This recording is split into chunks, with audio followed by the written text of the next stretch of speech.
Ian, congratulations. Um, can you tell me what was going through your mind when your name was called and you were asked to come on stage? Well, I wasn't expecting it. I thought you got told beforehand before you won awards so you could make a speech. You could write a speech and have it all prepped. I had nothing prepped.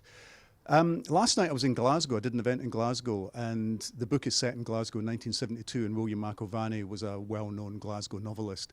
So I was on his home territory, not mine, and it was the first time I'd done an event with the book there.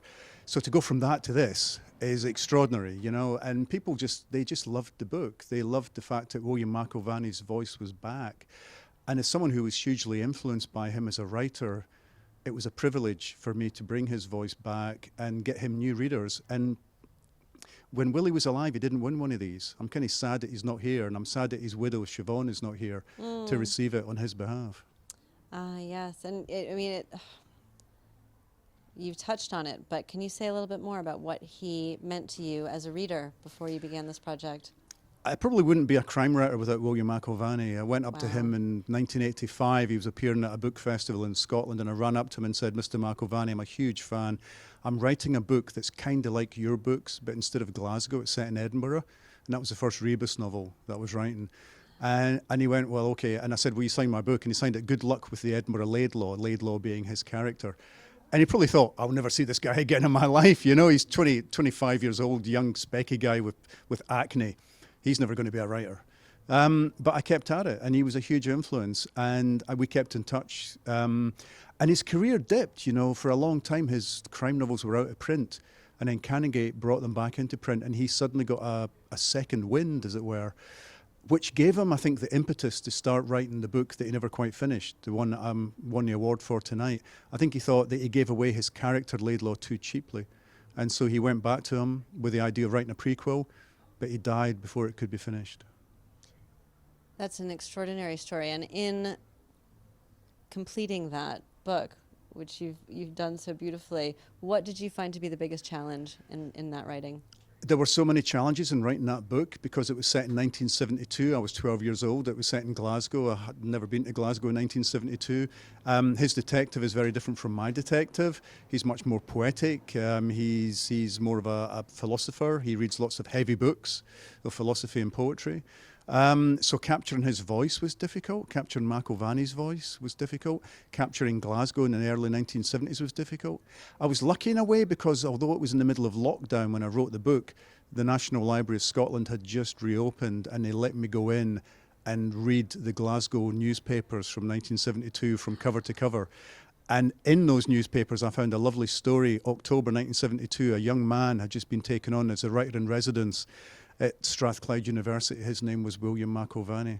No. There he was, staring back at me from the newspapers of 1972. Oh, that gives me chills. That's extraordinary. I'm sure you as well.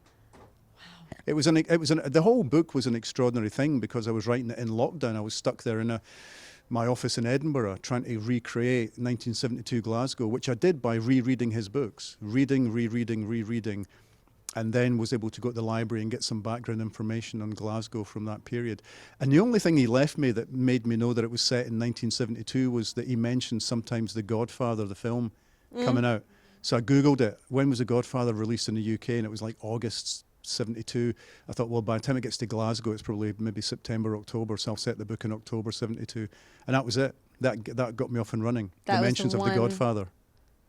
Oh, well, we're all very grateful to The Godfather then in that case. Well, you know, it was one of the first crime novels I ever read. It was like I wasn't a reader of crime fiction, but I wasn't old enough to go and see the movie. So I went and asked my parents to buy me the book for Christmas. And so I read The Godfather when I was 12 years old. Shouldn't be doing that. It's supposed to be 18. That was what got me started on crime fiction. Well, I love that, and we've gotten some really nice glimpses of you as a young reader and writer in this conversation, and I'm just wondering if you have any advice for aspiring young crime writers in particular starting out today. You know what? I mean, I never went to creative writing class in my life. I just made stuff up and got good at it. I would say read a lot, read, write, keep writing, try and write every day. You need a bit of luck. You do need a bit of luck to get started, and you need to be self-confident enough that you will take the brickbats that are going to be thrown your way and the big walls that were put up in front of you. Just keep banging your head against those walls until they come tumbling down. I was working class family, blue collar, first member of my family that got to university. never studied creative writing. I just wanted to write, and I wouldn't let the industry grind me down. I just kept going. I love that. Well, it has certainly not ground you down, and now I'm hoping that you get to go have a wonderful evening. Can you tell me quickly how you plan to celebrate? I'm going to sell. Well, I'm actually staying the night in London, which usually I would get the sleeper back, but I'm staying so I can actually boogie, which is I'm not saying I will boogie, but I could boogie. But I'm just looking forward to a nice big glass of red wine, my dinner, and possibly going to the toilet. Okay. Lovely way to celebrate. I'm gonna release you to go to the toilet. We do have a notorious dance floor here at the British Book Awards, so I hope that we see you boogieing later. Yeah, I've got a Proustian rush of nights on that dance floor from pre-pandemic. I'll be there. Excellent. All right, you heard it here first. Thank you so much, Ian. Thanks very much. Congratulations.